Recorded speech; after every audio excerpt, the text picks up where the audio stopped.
पूजा खेडकर आज पुणे पोलिसांसमोर हजर होणं अपेक्षित होतं, मात्र अद्याप त्या पुणे पोलिसांसमोर पोहोचलेल्या नाहीत। पूजा खेडकर या काल संध्याकाळी 5 वाजता वाशिमहून निघाल्याची माहिती आहे। दरम्यान त्या वाशिमवरून कुठे गेल्या याबाबत अद्याप स्पष्टता नाही।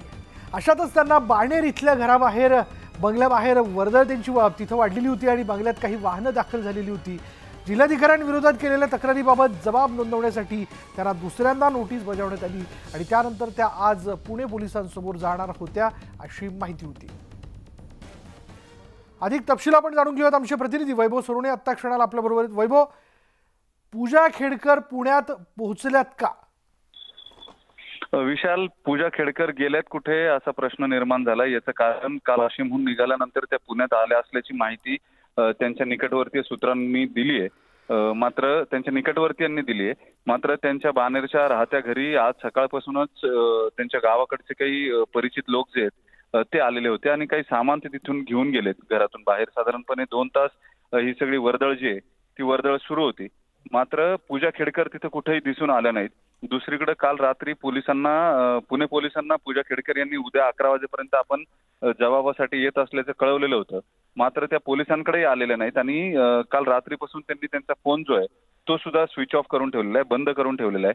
त्याच्यामुळे पुणे पोलिसांनाही कल्पना नाही येते त्यांना भेटायला येणार आहेत किंवा जबाब द्यायला येणार आहेत किंवा नाही। 11 वाजेची वेळ टळून गेली, 2 वाजेपर्यंत पोलिसांनी त्यांची वाट बघितली। मात्र आता त्यांचा फोन बंद येत असल्यामुळे कुठलाही संपर्क नसल्याचं पोलिसांकडून सांगण्यात आलंय। दुसरीकडे जी माहिती आपल्याला मिळते त्यानुसार दिल्लीला काल पूजा खेडकर यांच्या विरोधामध्ये UPSC कमिशन आयोगानं केंद्रीय लोकसेवा आयोगानं गुन्हा दाखल केलेला होता। त्यामुळे तो गुन्हा दाखल झाल्यानंतर साधारणपणे 5 वाजता हे नक्की झाल्यानंतर पूजा खेडकर या वाशिमहून निघाल्या आणि दरम्यान त्यांनी कम्युनिकेशन जे पब्लिक कम्युनिकेशन ते सगळं बंद केलेलं आहे, त्यांनी थांबवलं। आपण बघतोय त्यानंतर त्या कोणाच्याही संपर्कात नाही आहेत, त्यामुळे त्या नेमकं कुठे आहेत हा एक प्रश्न जो आहे तो उपस्थित केला जातोय। धन्यवाद वैभव या सगळ्या माहितीबद्दल। पूजा खेडकर यांच्या पुण्यातील निवासस्थानी आज सकाळी काही अज्ञात व्यक्ती दाखल झाल्या होत्या। दरम्यान ही लोक पूजा खेडकर यांचे पाहुणे असल्याची माहिती खेडकर यांच्या बंगल्यातून बाहेर आलेल्या व्यक्तीने दिली। सकाळी बंगल्यात आलेल्या लोकांनी आपल्यासोबत काही वस्तू नेल्यात। विशेष बाब म्हणजे त्या सगळ्यांनीच आपले चेहरे झाकले होते। दरम्यान खेडकर यांच्या बंगल्यातून बाहेर आलेल्या बाळासाहेब खेडकर नावाच्या व्यक्तीशी बातचीत केली आमचे प्रतिनिधी गोविंद वाकडे यांनी। पूजा खेडकर यांच्या बंगल्यातून बाळासाहेब खेडकर नामक व्यक्ती बाहेर आलेले आहेत आणि आता त्यांच्याकडे जाणून घेऊया। सगळ्यात आधी पूजा खेडकर इथे आले आहेत का किंवा खेडकर कुटुंबातलं कोणी आतमध्ये आहे? कुटुंबातलं मग त्यांचे कुणी नव्हते, ते त्यांचे पाहुणे होते आणि ते आता गेले त्यांच्या कामाला थांबले होते, गेले।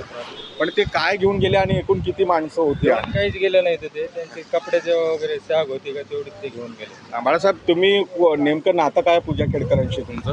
नातं काही नाही माझं, कामाला असतं त्यांच्याकडे गावाला। बरोबर, मी पण आलतो पुण्याला तिथे।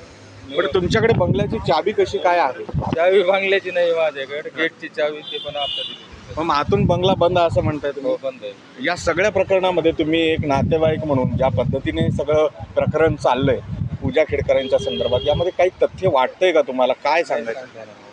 काय मग तुम्ही स्वतः नातेवाईक आहे म्हणताय, तर या सगळ्यामुळे नातेवाईकांना काय त्रास होतो यामध्ये?